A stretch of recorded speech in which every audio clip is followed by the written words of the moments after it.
For a lot of people, motorcycling provides an escape, relaxation, a hobby.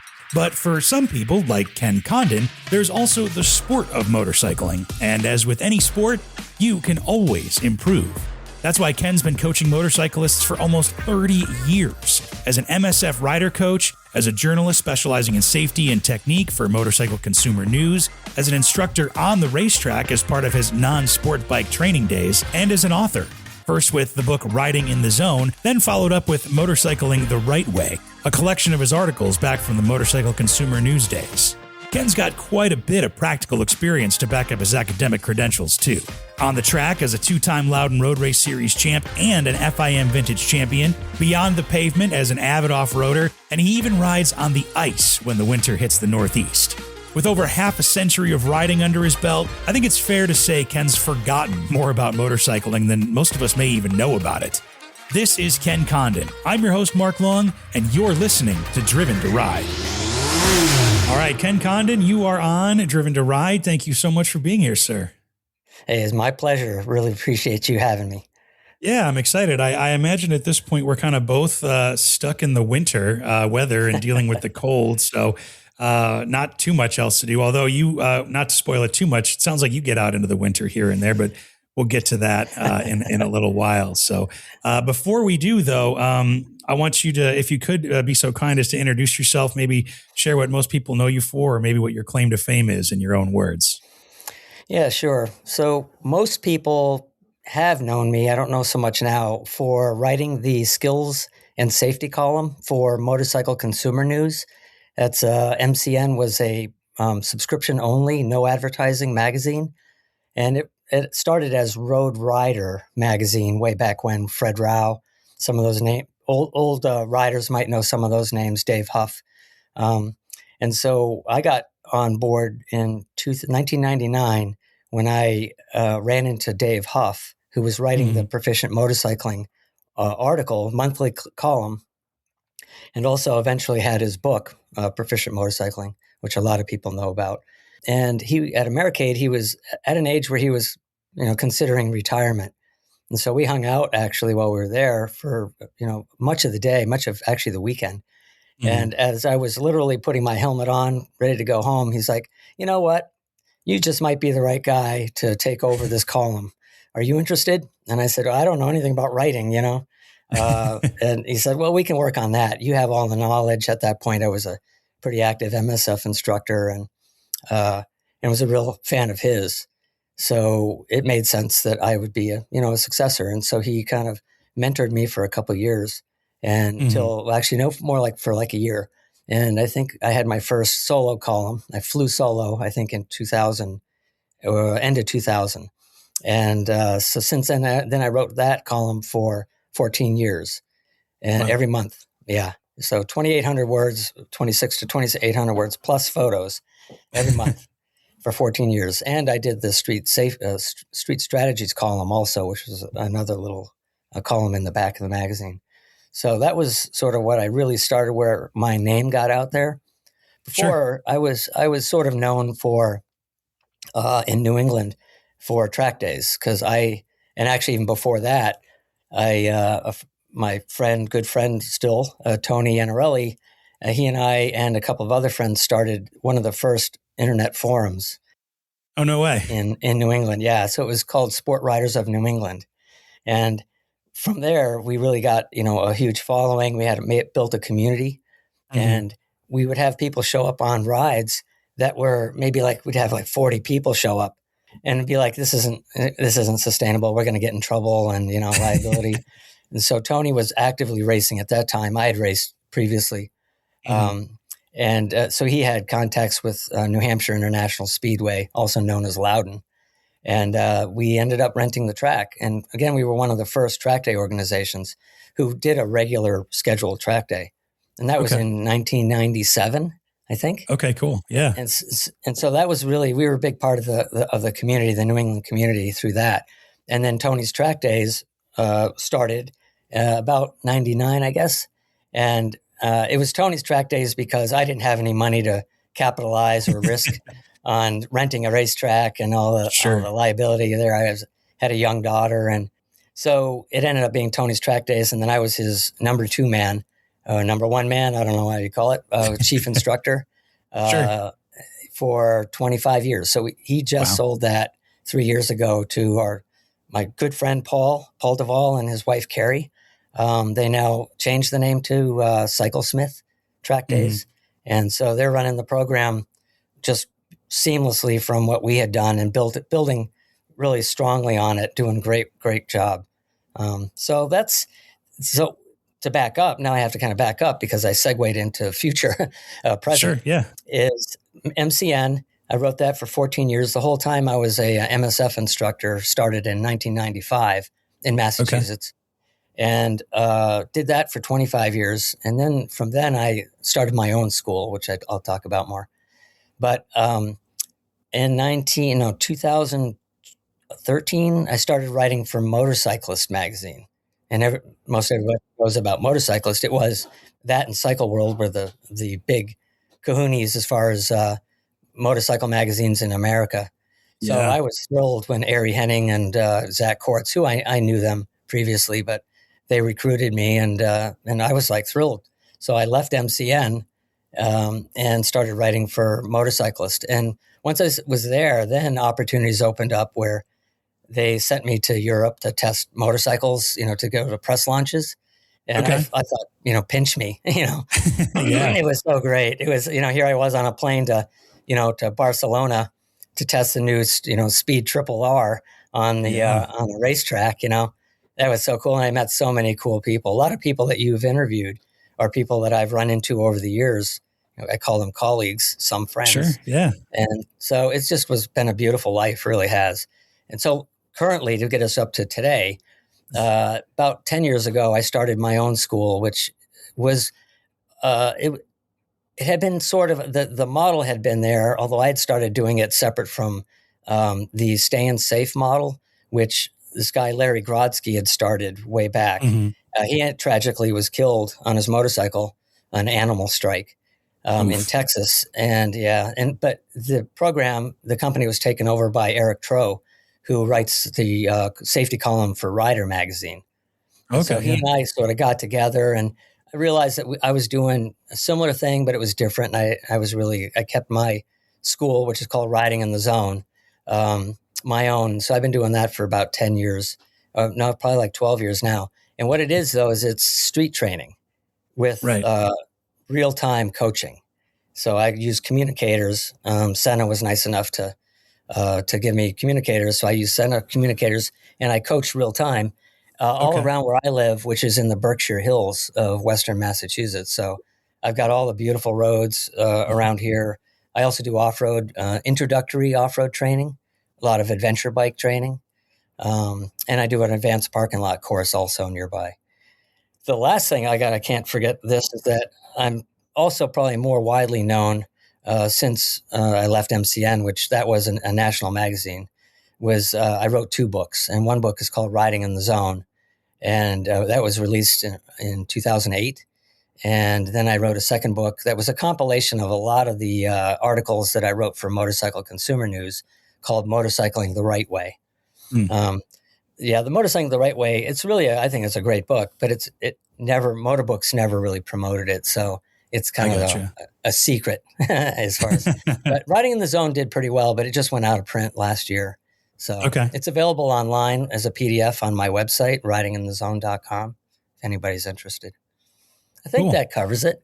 See my notes. I mean, you were right that I've got such a long history that it's, well, you covered it all. It's been a hell of a podcast. Thanks, Ken. I appreciate it. We'll talk to you next time. No, I didn't even talk about my racing. My racing resume. So we got a lot to get to, but that's a great resume, and that's a great kind of summary of your CV, I guess you could say. So you know a thing or two about safety and coaching and Proficient Motorcycling, and written a couple of words here and there. So I think that's a great way to kind of set the stage. I want to take it back even farther, though, just to start. How did you even get into motorcycling in the first place? So this is the old, we shared a little bit before we started recording here. Yeah. Mark and I both started on the same two-wheeler, similar, and that's a Sears and Roebuck mini bike. the ones with the little tires, the little wheels, and the little paddle brake on the rear. That's Dad brought one home for my brother and I to share. And oh my goodness, what was this all about? My Yeah. mind was blown. And so, my brother ended up getting a bigger bike, and then I kept the little bike. And then this was all 1972, 1973. 1976 is when I was first on the street. And I had a 1967 CB160T. So it was a street one with the low pipes. But before I could get my license, so it must have been 75, I stripped it and rode it off-road. So I took all the fenders off of it and stuff like that.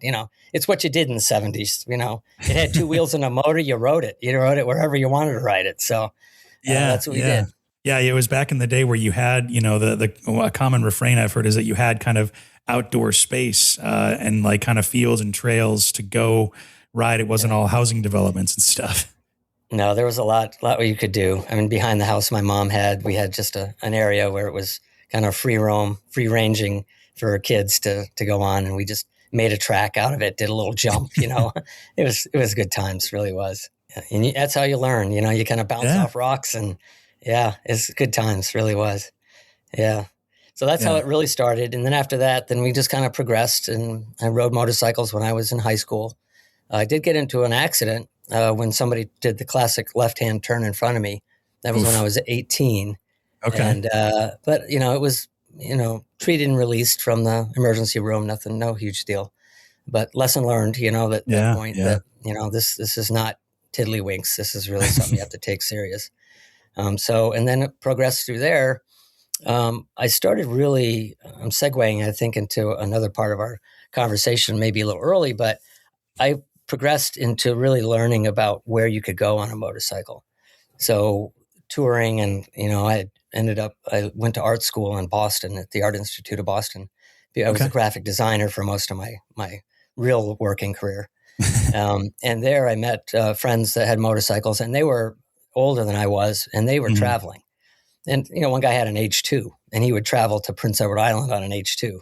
So just to kind of go back to that comment about, back then you rode what you had, and right, everywhere on it. Now it would be a vintage bike that you wouldn't really necessarily want to take out of town. And we used to take them hundreds of miles from home. But once I discovered that, it was like, oh gosh, motorcycling is like, this is it. I love this stuff. So, yeah. So it sounds like you were pretty much hooked from the start and never looked back. Yeah, pretty much. And then you get into racing. In 1986, I started racing at Loudon, and boy, that even opened it up, I don't know, exponentially greater, as far as the potential for what can be had and enjoyed in motorcycling. The well is very deep, is what I tell my students, is that you can choose to, swim on the surface and tread water, or you can dive deep and you can get down there and see what it's all about. And there's an awful lot there. It just goes and goes and goes. Yeah, I mean, that's one of the fun parts of the motorcycle world, is that you think you've seen everything, and then something new comes up, or some new style, or some new motorcycle that you never heard of, or some kind of part of the sport. And that's been the most fun to dig into all the time. So, but how did you go? Where did the passion for kind of safety and training come into? You said, you were doing some touring after getting kind of your feet under you and doing some off-road stuff, and then doing some racing. How did you get involved with the MSF and start even the journey of being a coach and an educator? The passion just for two wheels just had my radar out. And so when the local Massachusetts training organization sent out a kind of a blanket letter to all motorcyclists on the RMV, mailing list, they said, we're looking for instructors. And I'm like, hell yeah, we'll do this. I did some instructing in art school back in Boston, so I already had kind of a teaching bug. So when I joined that, it was in 1995 that I became an MSF instructor, and did that for quite a long time. But I got involved in that quite deeply. I was on the track to become a trainer or a chief instructor, but other priorities kind of stepped in, and I didn't go through that program. So that's really what got me going. And once I realized that I was really kind of pretty good at it, I just went all in instruction. And then, like I say, once you start writing about it, because again, it was only 4 years later that I met Dave Huff and started writing the Proficient Motorcycling column, that I was thinking about it every day because I had to have a column every month that was different than the Right. column last month. So I was constantly thinking about skills and safety, and it made me much more aware of my limitations. And I took schools myself and learned more from other people. And again, it just blossomed from there. Yeah. Yeah. And it just got it snowballed, and then you just became the guy to know. Kind of the guy for a while there. Yeah. Well, let's talk about kind of starting those track days, because that's, I mean, I feel like nowadays that's kind of a normal thing almost. Like, it's a lot of motorcyclists talk about track days, or, almost every track, I think, starts a track day. You kind of mentioned it was growing out, or it was born out from a growing number of people wanting to ride on the street with you. What was that kind of like maybe that first impression to like, hey guys, we're going to rent out this track for the day? Yeah. So when Tony was racing, he was racing, he's a little younger than I was. He started racing avidly in the mid 90s. At that Mm-hmm. point, there were a couple of organizations that did a track day maybe once or maybe twice a year, but track days weren't a thing. I mean, Mm. back in the 80s when I started racing, the only way to get on the racetrack was to race. Yeah, I as an didn't know amateur. any. Yeah. Yeah, you had to just get out there and do it. So the track day sort of model was there, sort of, but not around here. And we Mm-hmm. kind of, I'd say Tony was the guy who really had the business wherewithal, and he took the risks. He was the first one to have 2 days in a row. For instance, I Mm-hmm. mean, we were doing one day and filling it, and going, okay, well, let's do another day. Oh, that filled. Every year we would keep adding dates until we were at, I think, like 14 days, and then starting to do 2 days in a row. So people who would have to travel, we Mm. just spent an overnight. We'd make it a thing, an overnight, have pizza, and now it became this community. So that's what Tony's Track Days really became, was a family and a community, and still is today with Cyclesmith. And so that's when we started bringing in street riders that, Mm. they really had no interest in racing, but now they had, their R6 or whatever, and they wanted to like really enjoy it on, for what it was designed to Yeah. do. Open it up a little and see what you can get out Right. of it. And so our early days were resembled race practice, because that's all Tony and I knew, was kind of setting Okay. it, modeling it as though it was like an open track, kind of race Mm-hmm. practice. And then we got smart and started realizing, all right, we always had like a slow group and a fast group, but then we broke it down into three groups. I think Okay. that was the first. I think I'm remembering us being like, blazers, and even doing that. Eventually went to four groups just to kind of like make it as safe as we could. Yeah, Smaller for sure. groups, and everybody a little bit closer to the same skill level, and they're doing four groups now. And then we started promoting to street riders, and that's the group, the Sport Riders of New England group.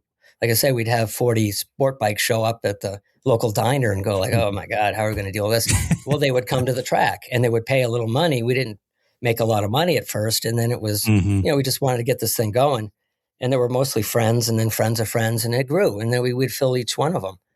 And so then the track day community really grew. A few people came in as competitors in New England, but they didn't last very long. And there are a couple still that are regular, and they've been around a long time. A little bit different model than what we were doing. So we all succeeded. We all Mm-hmm. were happy to support each other and not feel competitive. And there were enough riders around here to support, really the two solid track day organizations in New England. Mm-hmm. And the other thing that correct me if I'm wrong, that you're still doing too, is doing non-sport bike track days, which I think opens up basically the floodgates to anybody that wants to try riding on a track, right? Yeah, well, theoretically. So 10 years ago, I think it was 10 years ago that Tony and I were riding down to Barber, I think, doing a track Okay. day, just off-season track day. And I was like, gosh, there's got to be some way we can get these like Harley guys on the track, because there was a really strong time maybe in mid 2000s where I really wanted to focus it more as the track day also being an educational opportunity, not just open Okay. track. So it was Mm-hmm. probably like 2005 or so that I really wrote the curriculum that made it much more like a school. So every group had the opportunity to come to the track, and we did solid classroom sessions that were a curriculum that was coordinated. And so that really helped a lot. So as far as getting street riders to come in and to make it so that it's not just an open track day, go as fast as you want. It's also, you're going to leave here a better rider. As far as the non-sport bike track days, I was just saying we got to reach, these other people, because the demographics, the numbers are with the cruiser riders, or even the gold wingers and the sport tours and it's untapped. Let's go. And Tony's like, yeah, that sounds like a plan. And we had no other way of really naming it. So even now I call it the non-sport bike training days, because it's much more of a school than it is just a track day. Again, trying to take the track component out of it for people who are like, oh, I don't want to race. Of course, that has nothing to do with racing, but it's natural to think, going fast like a racer on a racetrack. So, but the non-sport bike idea was that you're not going to have to share the track with GSXRs and R6s. It's going to be, baggers and gold wings and FJRs and things like that. And it's actually been pretty successful where it's lasted this long. It's during COVID. I had a waiting list. I only do two. Yeah, I only do 2 a year, because that's really what the market can safely, that I can take the risk, in renting the track. Because Tony is now my number 2. So I own, it's a riding in the zone, non-sport bike training days. So 2 days, 2 solid days, and we're doing 2 again this year, May and September. And we're doing both of them at Palmer Motorsports Park. Now, Palmer's in Massachusetts, and it's in central Massachusetts. And it's got to be, I've ridden a lot of racetracks. I think I counted them up. I listed them on Facebook. And I think I'm at like 17 racetracks that I've ridden, including one in Spain. And Palmer is one of my favorite tracks. It's this bizarre track that was, it was carved out of a mountain. So it's a terraced track. It just goes up and up and up and comes back down. Wow. And it is so much fun. Now, it's not really, I wouldn't call it a racetrack, because the runoff could be better. But for track days, it's been fine. It's proven to be safe. It's been fine. And they're going to get air fence at some point, which is going to help even more. So we do the 2 days in Palmer. And I've had to expand a little bit from just marketing to the Harleys, because they would come. I almost had Harley Davidson on board, a corporate, but I don't know, somebody at the very top had a bad day or something and said, nah, we don't want to do that now. And so it got shelved. But I do allow like standard, what we would call standard bikes. Harley guys look at them and call them sport bikes, but I'm talking like a street triple, right? Upright handlebar. I allow those, and they end up in the faster group. I have 3 groups, and oftentimes they're based as much on the bike type than it is on the rider skill. Just so I want to get the best, and don't want to mismatch too much. Although there've been plenty of customers I've had who've been on cruisers who absolutely really stellar riders, and they can hang, Now, the bike won't let them hang completely with, a sport bike or even a standard. But boy, they got the chops, and they can hustle that bike beautifully. I'm just so impressed. So that's where we'd like to get everybody up to that skill level. Yeah. Yeah, well, and I like the term, actually, non-sport bike training day, because it's kind of what it says on the tin, right? And I mean, it makes sense that a lot of people, think that it's about racing, but I mean, really, a track is just a road. It's just a really well-maintained, safety-oriented road with no traffic and the opportunity to focus on the actual skills, because it's a loop, and you can figure out this type of turn requires this kind of either braking or lean or whatever on this motorcycle. And I can practice that a dozen times rather than being on the road with traffic. Yeah. People kind of always roll their eyes when I say riding on a racetrack is the safest place you can ride. And that's absolutely true. Because of all these things. Yeah. There's no distractions. There's no sand on the road. There's no texting teenagers. There's nothing like that. Everybody's going the same direction. There are rules. If things do go bad, there's an ambulance standing by. Mostly, I don't want to jinx myself, but my days, I mean, people, if they have any incidents at all, they just run off the track and maybe go in the gravel and tip over, That's pretty much, again, knock on wood. It's been great, because our mindset is about training. And so when they come to the racetrack, we can do just what you were saying, Mark, is, focus on, take all the safety variables out of it, and you ride at your own pace. and you apply the lessons that we talk about in the classroom, and you're going to leave just so much better rider than when you came. Yeah, I believe it. Yeah, it sounds like a really fun time actually. As Yeah. someone who's actually never ridden on a track before, it sounds like the perfect Oh, almost introduction to a track day. And I've got an XSR 900 that I think would be perfect. the perfect standard bike that I know can rip if need be. So, Oh yeah, that would be a blast on the track. Yeah. well, talking about like lessons and education that you do give, how did you decide, I guess, to write Riding in the Zone, the book, and can you even we can get a digital copy like you mentioned. What can folks find in it in the contents? A lot of what I had been writing about in MCN at that point, I'd been writing for probably 7 years for Motorcycle Hmm. Consumer News, were standard street strategy type skills and good braking and all that. That was based primarily on MSF doctrine, Okay. and which is appropriate. But there was a point where the stuff is basic. Sure. Yeah. People really need to know, the second stage or the third stage, and that's an advanced sort of curriculum. People don't take the BRC2 or what was the experienced rider course.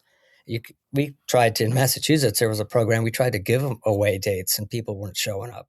So it's such a hard sell.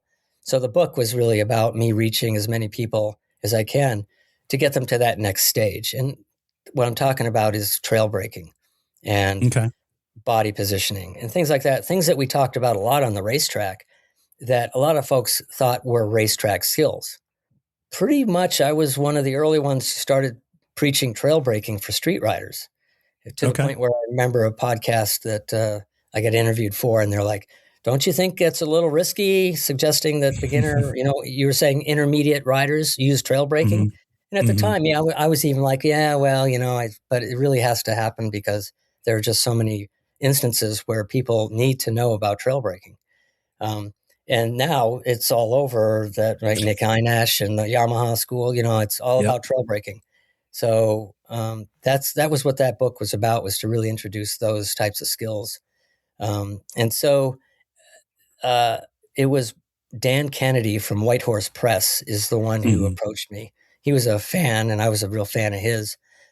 They're out of business now, but they had an accessory store, as well as he published books, lots of books that you Hmm. probably know. And if you look on your shelf, you might see on the spine, the logo, the White Horse Press logo.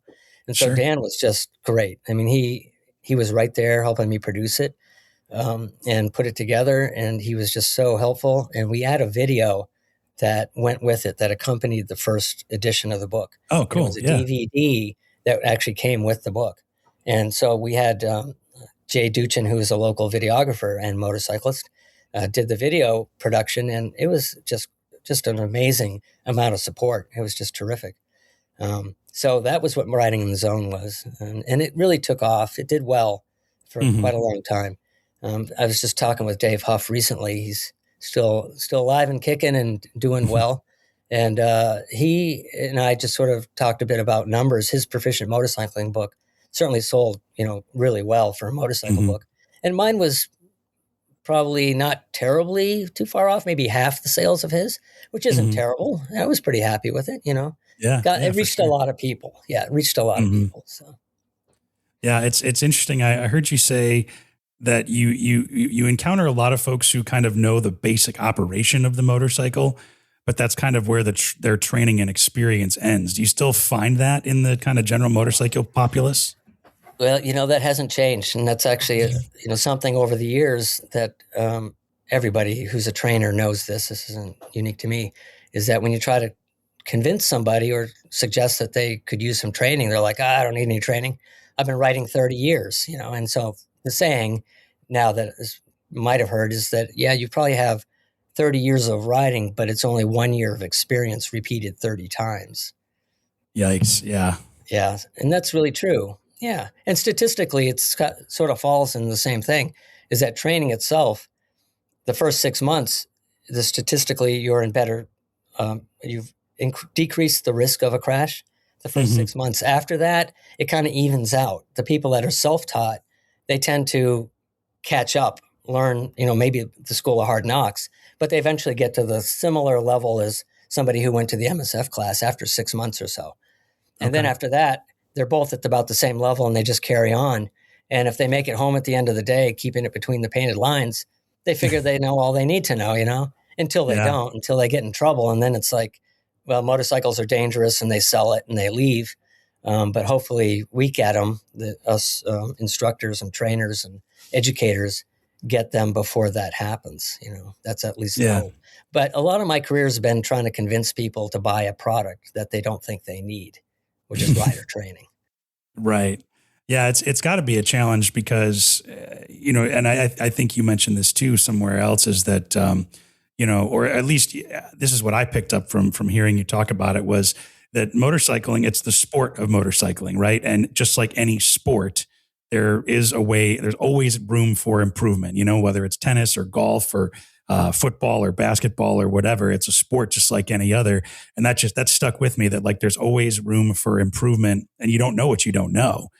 I took the basic rider course when I was 17 and learned kind of the operation of a motorcycle. I had learned kind of some basics on a dirt bike beforehand. So I was confident in the operation of the motorcycle, but you're 100% right. Even when you get out on the street, you learn kind of by experience pretty quick. And I had been riding for, I want to say 15 years before I even maybe took another class. I took the advanced rider course a couple of years ago. And it was kind of a shame because I had to find it. I really had to search for it and I had to commute a couple hours south of here to go. But I was nervous about it because I was like, well, I don't even know how my skills stack up compared to what I'm going to be encountering. You know what I mean? So, that point really hits home that it's like, if you don't think you need training, I think you don't know what you don't know. And there's so much more that could make your riding better, whether it's knowledge or skills, that you can even just enjoy riding more, right? Absolutely. So it ends up that the students who learn the most or quickest are the newer students, ones that don't Mm, have the solidified bad habits. And sure. so oftentimes we have to undo a lot of habits before we can start to really introduce. Trail braking is a good example of that, where if you have done what the basic course suggests, which is you brake and then you get off the brakes and then you tip into the corner, you separate those two. If you've done that your whole life, and now I'm asking you to now carry your brakes into the turn, people over brake and they're like, I don't get it. It's like, well, now you have to recalibrate, the amount of pressure that you've always put on the brake lever and pedal, Yeah. and Yeah. to accommodate this now greater time and space to use the brakes. And so anyhow, there's some people pick it up real quick, but the beginners, people that have only had a year or two of training who come to my school, we pretty much can get past that fairly quickly. But unfortunately, like what you said also is it was hard for you to find the class. Hmm. That is universal because it's a marketing. I mean, it's business. It's like Sure. Yeah. the local MSF, organization. They would love to hold, and offer more advanced training, but nobody shows up. So what Yeah. can you do? Yeah, luckily I had a pretty full class. It was like 20, 25 people in the class. But again, this was 3 or 4 years ago. And I think I remember even the instructor was saying that they probably weren't even going to do it next year and all this kind of stuff. But I could totally see that where you can kind of get your feet under you in the first year and a half, and then you can kind of step from there. And that it sticks a lot more. But speaking of bad habits, don't want to knock on people too much, obviously, but I'm sure you probably see some very common or the same bad habits over and over again. Yeah. Can you share maybe what a couple of obvious ones are, or maybe some that aren't so obvious? So I'll break it down into two categories. One is mental and one is physical. Because more times than not, we tend to think about riding skill as a physical Hmm. aspect, Sure. whereas really good riders, they certainly learn the physical, the skills, the ability to handle the motorcycle proficiently. But it's the really good riders who don't have to use those skills, they don't end up in close calls or emergencies. Gotcha. They can see it So coming. Yeah. yeah, you can, right. And so Tony and I, Tony from Tony's Track Days, we ride a lot together off road and on road. And oftentimes that's what comes up is this idea that I see it coming a mile away. I'm not going to let that happen. And that was an Eric Tro's, with staying safe, was like, don't let it happen to you. Just Mm-hmm. don't let it happen to you. And that can sound, kind of, oh, well, smug, but reality is there's an awful lot you can do that really needs to be in your head so that you don't have to then, pull out all these awesome, physical skills. But as far as to answer your question, so a lot of people do come in thinking, just not really knowing where they're at. And you mentioned it, you don't know what you don't know. Sure. So that would be the one habit. I don't know if that's a habit, but it's really something that people need to address right away. Like everybody, nobody is immune to that. I don't care who you are, including me. I still look for opportunities to recognize where I have weaknesses and to try to, bolster those. But as far as physical skills, when people come to my school to ride on the street or the parking lot, I ask them, well, why are you here? What do you really want to work on? And they're like, well, slow speed maneuvers because I keep dropping my bike, or I'm afraid I'm going to drop my bike. And it's like, okay, great, that's fine. We'll work on that. Of this 5-hour class, we will work on that for 45 minutes because that's all it really deserves. Sure. As far as safety goes, you're not going to die by dropping your motorcycle. Not usually. No. Yeah. Not usually. You might break a foot or something. But so that's fine. And we can work on that. And it's an important thing because if you don't feel like you can keep your motorcycle upright when you're riding slow, that's a confidence killer. It's no fun. Riding a motorcycle should be fun. And if that makes it less fun, then, we can fix that. Other things like that seem small or just people don't use the brakes properly. Again, that's a real habit thing. You kind of do what you always have done. And I mentioned trail braking, but even like a small thing, like not using the rear brake to come to a stop, to come to a smooth stop. Sure. People will what I call, use their outriggers. So both feet come out because they're afraid they're going to drop their bike. Right. So now we're back to that. And so then they give up the rear brake and then they come to this abrupt stop. It's just ugly, messy, and not for a proficient motorcyclist to do.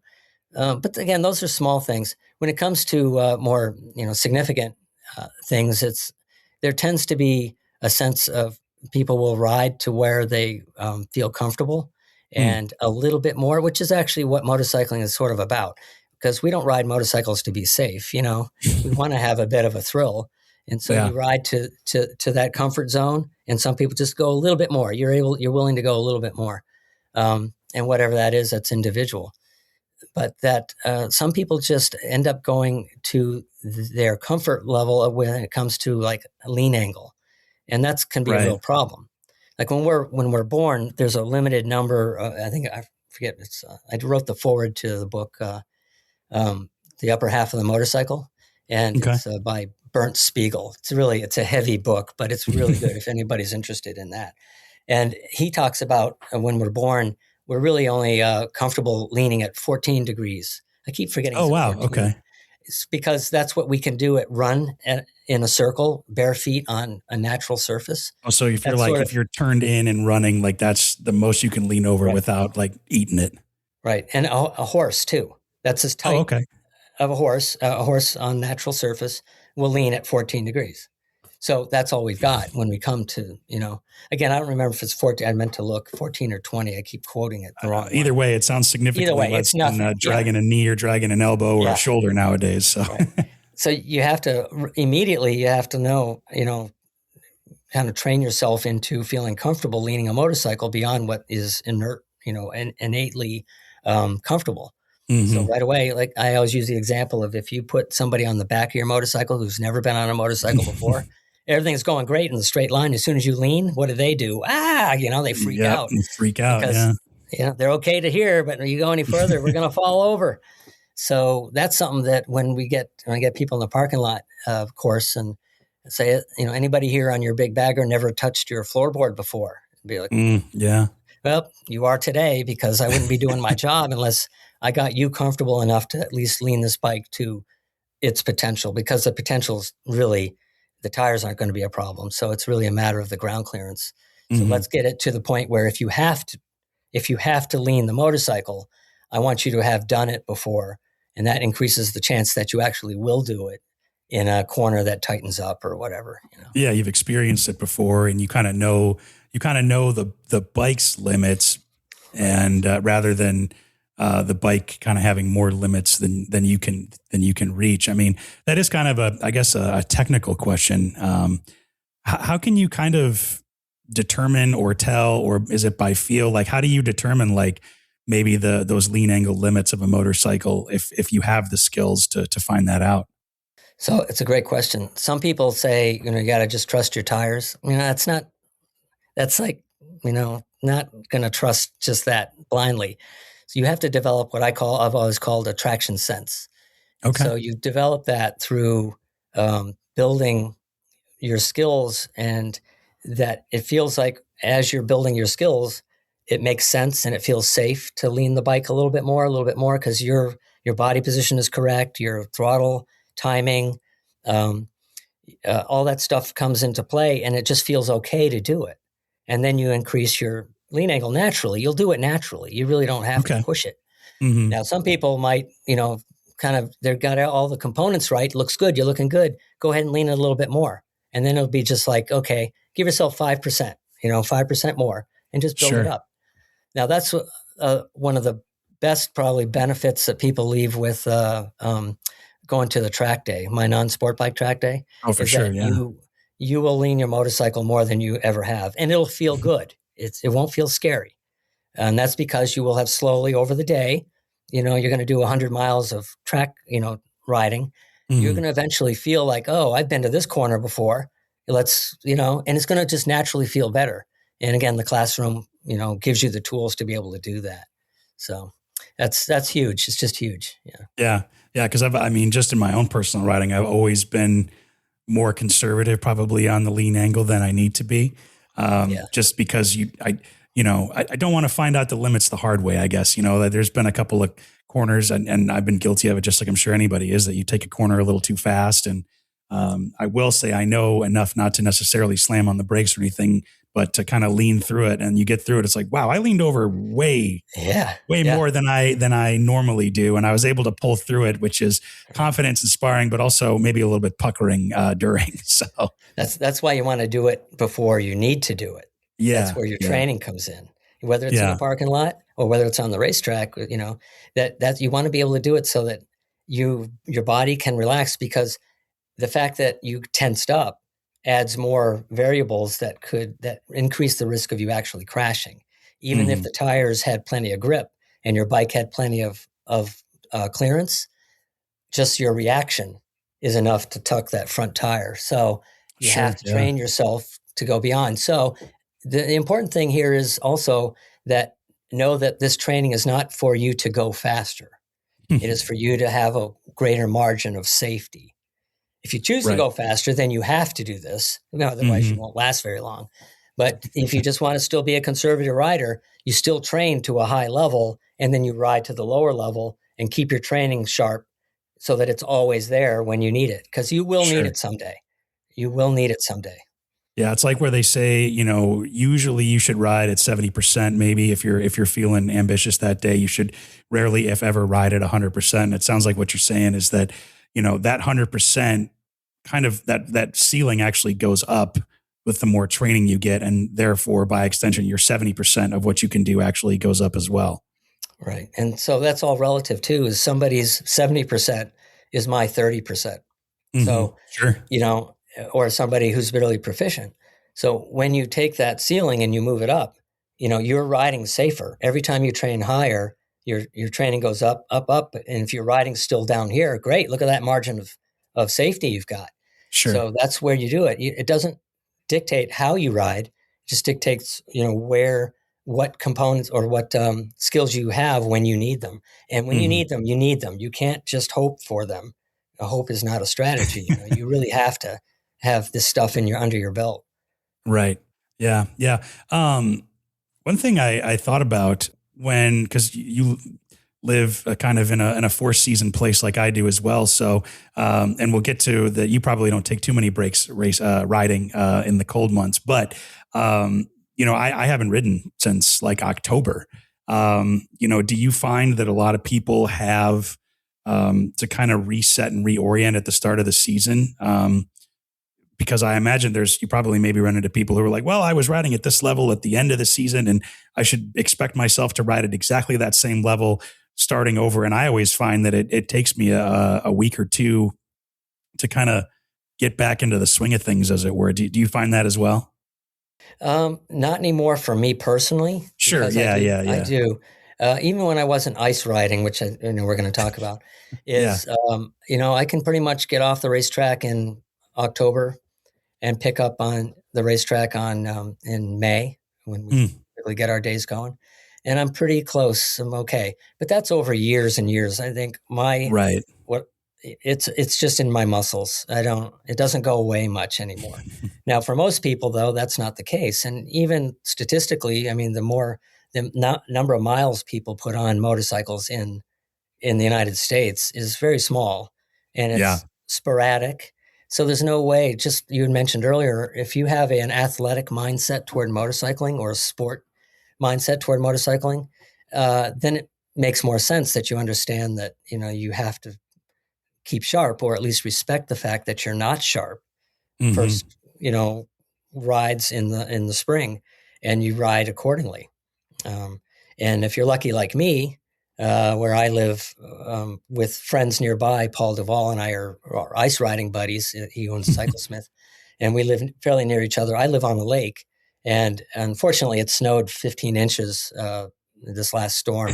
So it kind of, once you do that, unless you get a plow or a snow blower and get out there and clear the snow off, then the ice isn't really rideable. But we do. I just have a KLX 300, just a standard KLX 300 that I have dedicated ice tires for, a spare set of wheels, and just go out there and have a blast. I don't race. There is racing nearby but I'm just not interested in that. We just go out there and goof around and, basically flat track. So we get all sideways and stuff. Yeah, it's great fun. Yeah, I remember I saw ice racing like maybe 10, 20 or 15 years ago in an indoor facility. It was like a hockey rink, and they said ice racing. I go, what in the hell is ice racing? I mean, I know it's what it says it is, but it's like, no, you have like studded and or spiked tires and you're just ripping around. I mean, it looks like a blast, but I mean, did you just was it the natural progression? Like I do racing, I do on-road, I do off-road. I don't want to be stuck in the house. Let's try this. Or did somebody kind of introduce you to it? How'd you even get started with ice riding? Well, yeah. I mean, first of all, where I live, I mean, you're either on a snowmobile or you're sitting inside watching football, or you ski. True. And, I did do some skiing, but not much. And so it became really obvious that when the opportunity came, a friend of mine, she had a set of ice tires that happened to fit my KLX 250 at the time. Okay. And she gave them to me because she knew she wasn't going to ride them. She had aspirations, and I'm like, okay. And so suddenly I had these tires, and I had a bike, and suddenly I was like, and I live on a lake. Wait a second. And that's how it came about. And then Paul had already had his radar out on doing it. And so the two of us have found, many opportunities to be able to do it over the years, probably like the last 12 years or so. So it's really changed the winters for me. Yeah. Well, we only, it's not huge numbers. It's like if we get 6 or 7, 8 days, that's a good season. Sure. So, but it's awesome. Great fun. Yeah. Yeah. I mean, that's once a week over most of the winter. That's probably enough to scratch the itch and get out there and all that. So are you in like snowmobile heated gear or like? Nah, because just like off-road riding, if you off-road ride at all, you know that the ideal temperature for off-road riding is more like, it's like 45 or 50 degrees. And that's with wearing light gear. So you're working. So no, your hands get cold. Sometimes like if we're out there and it's 0 degrees, I'll try to put my heated gloves on. Sure. But otherwise, just a few layers. And by the time you're out there and you've been riding for 15 minutes, you're like sweating. So it's really not, it's a workout. Yeah. It's an active thing. Well, let's talk about kind of on-road versus off-road training, because you do both. I mean, what are kind of some of the biggest differences between training on-road and off-road? I mean, I had an experience. I started dirt bike riding when I was like a kid, obviously like a mini bike. And then I got on a dirt bike for a little bit and then kind of went to street and never looked back. And then about 5 or 6 years ago, I went off-road with a bunch of people who were in the West Western, U.S. in Idaho that were like just mountain, these guys could climb mountains on these dirt bikes. And I was struggling to keep up. And initially I was like, well, I could do this. How hard can it be? It's two different worlds, man. So I'd kind of love to get your take on the big differences between training for either. Sure. Yeah, that's actually my off-road training is introductory. And I say that because I'm not an expert off-road rider, but I do know how to teach. I do know how to teach in a way that gets people who are wanting to get from even, I've done it a few times to become intermediate, even bordering on, more advanced. I know what to teach them to get them there. And then it's up to them to really, apply it. And, but the big difference is that when I get folks, typically it ends up being more adventure riders. So I'll get the guy who just bought a 1300 GS and he's had it for a year and he's really been wanting to dabble, get off road. He's done a few fire roads and that kind of thing, but doesn't really know what he's doing. He's smart enough to know that there are differences. Right. And so they come to me and then I talk a lot about body position, which is a huge part of the difference when it comes to off-road riding, because you don't have the traction, the consistent and predictable traction you have typically on pavement. So that's your biggest variable. You're now got rocks and dirt and sand and now mud, and it changes every 10 feet. You feel your it. Body, you really feel it. Yeah. You have to feel it. And that means you have to let the bike do what it needs to do to stay stable and you get out of the way of it. So you have to decouple yourself from the bike. So that's where body position is really critical. And of course, there are other techniques about, positioning of your hands and for control when you're standing, because there's a lot of that standing and when to stand, when to sit. So then all the other things like what I teach on the street is a lot of reading the road is one of the biggest lessons, is that if you come into a section of corners that you've never been to before, and they're all blind, how can you get through them safely and not be going 20 miles an hour all the way through them? Right. And there's strategies for that, and it's for reading the road. Well, the same thing with off-road is that your visual skills are key. And racetrack, same thing. If there's one thing that I would say that people need to work on typically, for whether it's racetrack, street, or off-road or even ice, it's vision. It's their visual skills. It's the ability to not only know where to look, but what to look for. And so off-road riding, that's the same thing, to be able to have your eyes up so that you're ready for that thing, that variable that's about to change in 15 feet.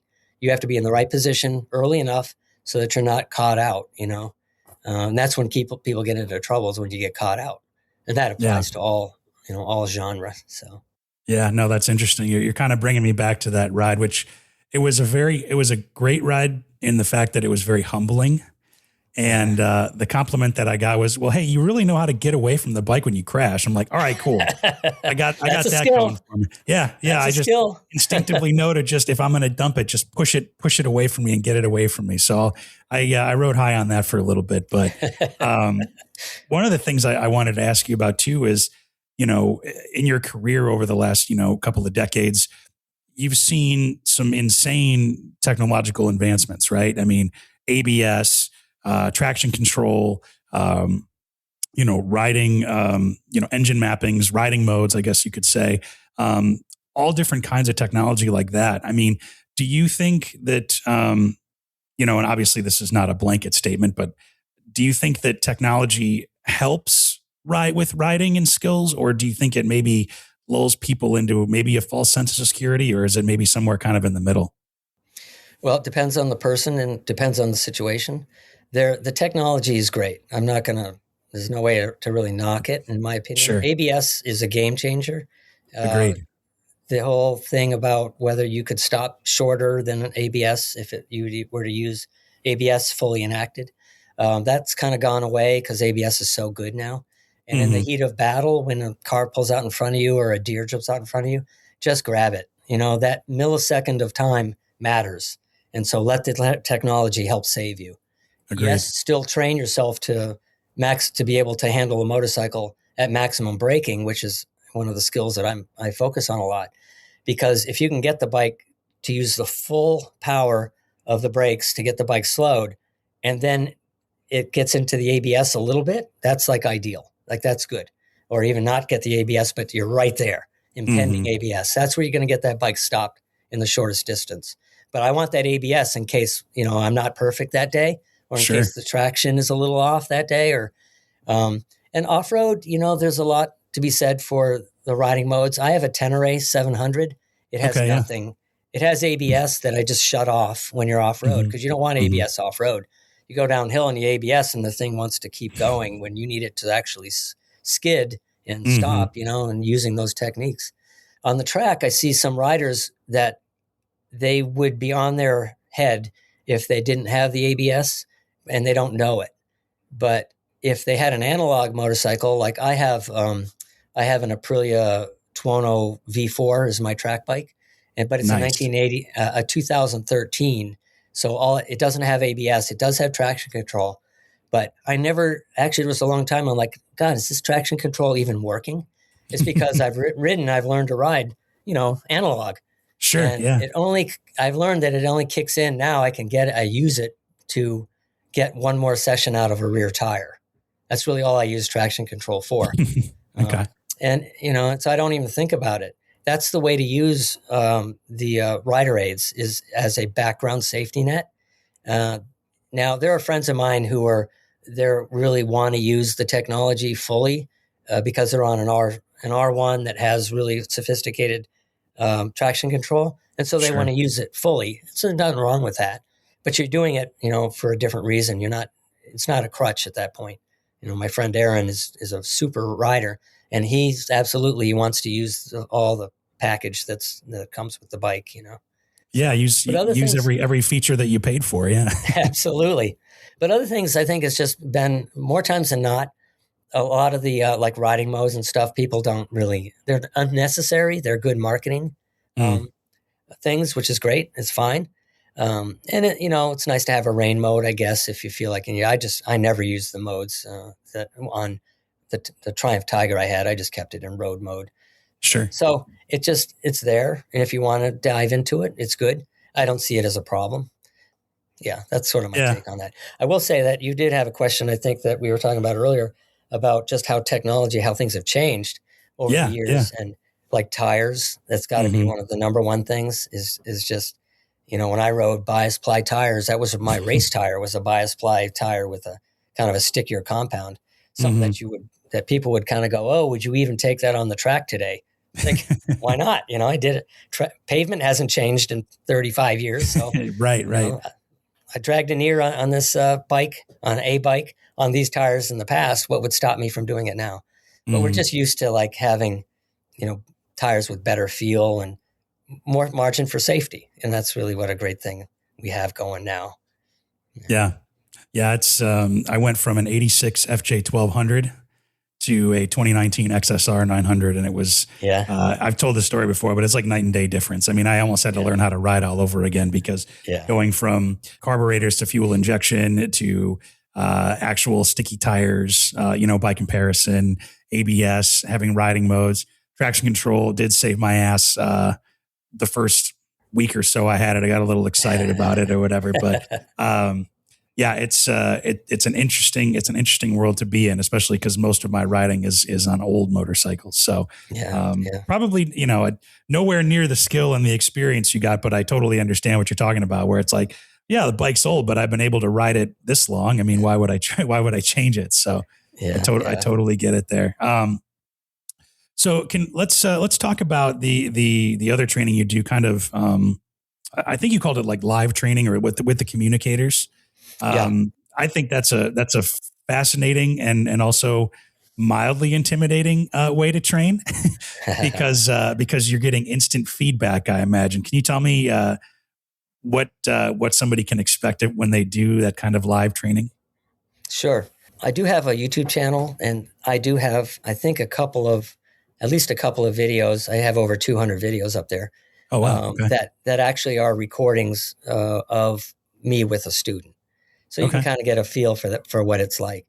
But it's essentially, it's a 3-to-1 ratio. I have 3 students, and I take them out onto all the great roads I have around here. And we go up to Mount Greylock, which is the tallest mountain in Massachusetts, and it has switchback, hairpin switchback. Oh, cool. Yeah. And that's particularly for people who are coming with me or not to Europe, because I ride in Europe quite a bit with beaches, motorcycle adventures. And so if people want to have the best time and the safest time, they should get some training before they hit the Stelvio, and those those alpine switchbacks. And so we work on that. But that's the sort of thing that I coach them about. And a lot of it is about cornering lines. It's trail breaking, cornering lines, and then reading the road. So when I'm in your ear and we're riding down the road, I'm pointing out the things that not only where you should be looking, but what you should be looking for and why, so that you can identify this blind corner. What is it likely to be like? Not just that it's going right, but is it going to be a really tight right-hand turn? Is it going to be a turn that the radius increases? And so then you decide what your entry speed is based on that information. If you don't have a good sense of knowing what the corner needs for an entry speed, then you're going to get in trouble. So that's what we talk about a lot, is me pointing out all the different things that help you to identify that this corner requires you to slow it down a little bit more, or you're going fine, whether this corner is possibly a trail breaking corner, and that we set up wide and that we try to open the radius. So our cornering lines, so that's really what it's about. And it's you and me just chatting. And again, there's 2 other people. So it's 4 people and they're learning from you. And the thing is that nobody's really doing it. I'm the only one who does it here in New England. Yeah. And there's Mark Brown, Motomark 1 down in North Carolina. He does it. And he was trained by Eric Troe from Staying Safe. And they were the first ones that I know who were doing on-street real live coaching initially with Larry Grodsky. So there's few people that really do it. There's liability issues, my insurance I got to deal with, and I make sure that safety is, I don't take new riders, which is an unfortunate thing because new riders need this, as much as, so I kind of have a requirement that you have to be able to handle a motorcycle, and that the handling is not what we're really going to be talking about. It's going to be more advanced, it can be intimidating, I guess, and especially if you're not used to having, communication or even listen to music. Sure. But people get over it really fast. I've never had anybody, get hung up on it. It's been fun. And it's fun because you're riding along and we're joking and we're like, wow, look at that beautiful scene. Oh, by the way, you got a right-hand turn coming up. Pay attention, Yeah. Yeah. And I have to imagine that your education style is very supportive. It's not, Ken just yelling in your ear for an hour and a half. So it's got to be a positive experience. Absolutely.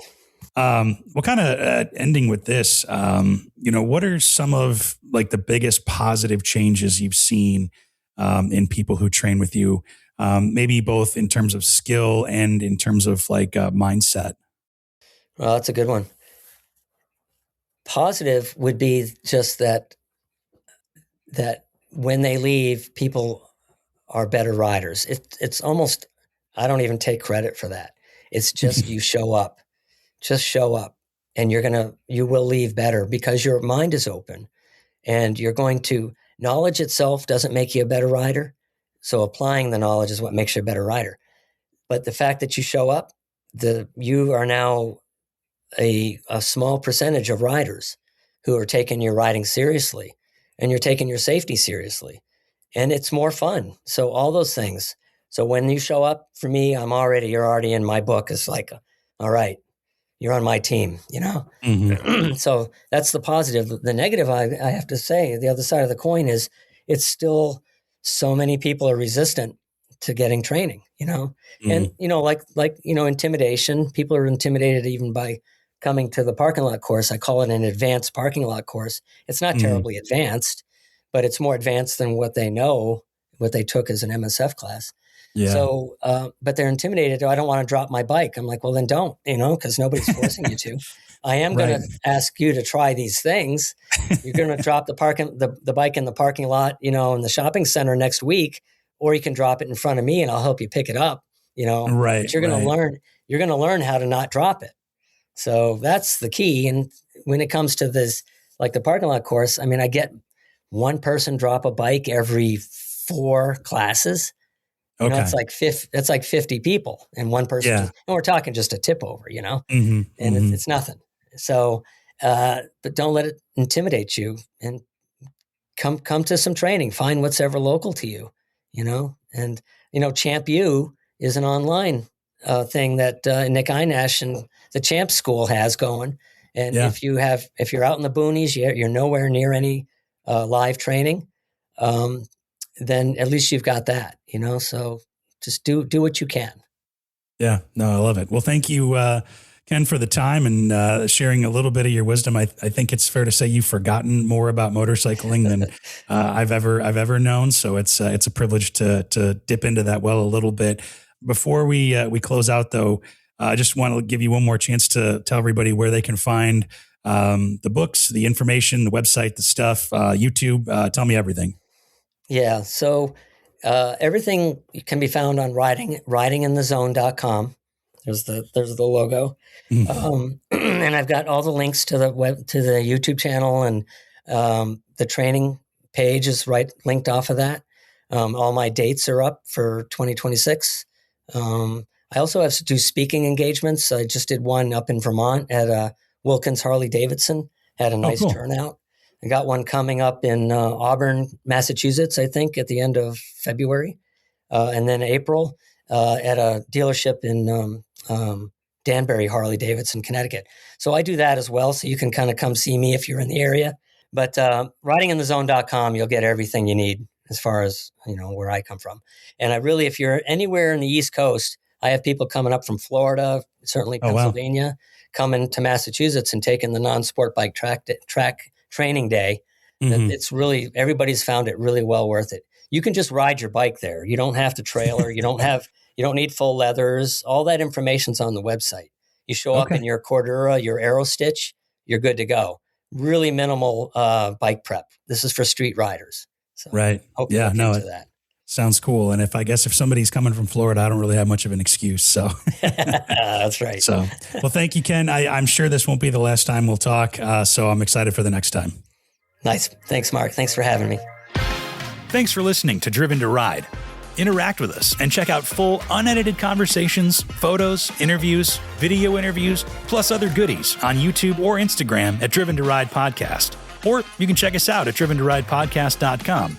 And make sure you leave us a rating and review from wherever you get your podcasts, too. If you have an idea for an episode or a guest, or you want to invite us out on an adventure, email us, hello@driventoridepodcast.com. Driven to Ride is wholly owned by Flint Rock LLC, made possible with help from Matthew Miles, and written, hosted, and produced by me, Mark Long. We'll see you out there.